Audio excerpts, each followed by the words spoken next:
ఈ సెలబ్రిటీలు ఏ బ్రాండ్స్ కి ప్రాతినిధ్యం వహిస్తున్నారో తెలుసా? పూర్తి వివరాలకు చదవండి రేపటి సాక్షి దినపత్రిక.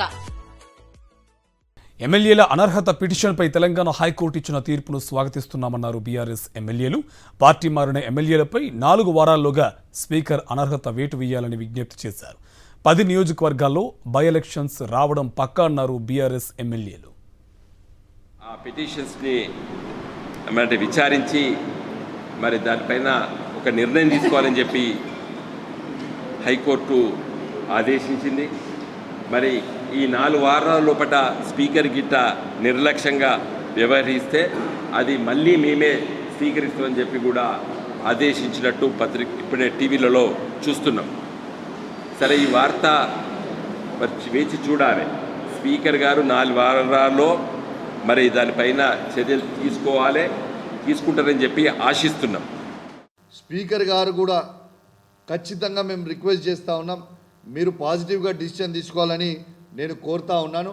ఎందుకంటే ఇవాళ కాంగ్రెస్ పార్టీకి కోర్టుల మీద గౌరవం ఉన్నదా లేదా అనేది కూడా ఇలా మొత్తం కూడా తెలిసిపోతుంది. దీంతో ఈ 4 వారాలల్లో ఖచ్చితంగా ఈ 4 వారాలల్లో డిసిషన్ తీసుకోవాలని ఇలా నేను విజ్ఞప్తి చేస్తూ ఉన్నాను.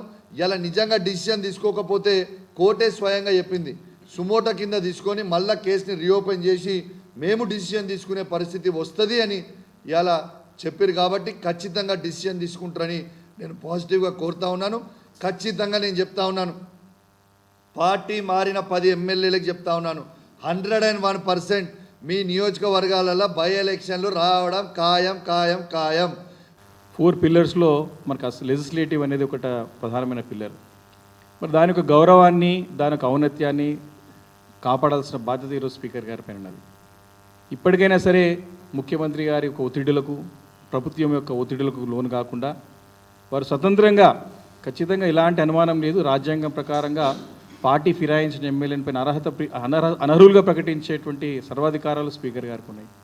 కాబట్టి ఈ 3 శాసనసభ్యులతో పాటు మిగతా 7 సభ్యులది కూడా ఎవరైతే పార్టీ ఫిరాయించి బాహటంగా వారు పార్టీ మారనమని చెప్పుకున్నారో ఆ 10 మంది శాసనసభ్యులపైన ఇమ్మీడియట్గా స్పీకర్ గారు వారిపైన కూడా అనర్హులుగా ప్రకటించాలని చెప్పేసి కూడా నేను సవినయంగా స్పీకర్ గారు విజ్ఞప్తి చేస్తా ఉన్నాను.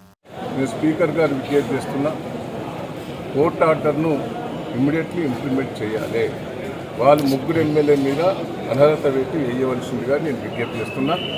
కోర్టు ఇచ్చిన ఆదేశాలను పకడ్బందీగా ఇంప్లిమెంట్ చేయాలని స్పీకర్ గారికి నేను రిక్వెస్ట్ చేస్తాను.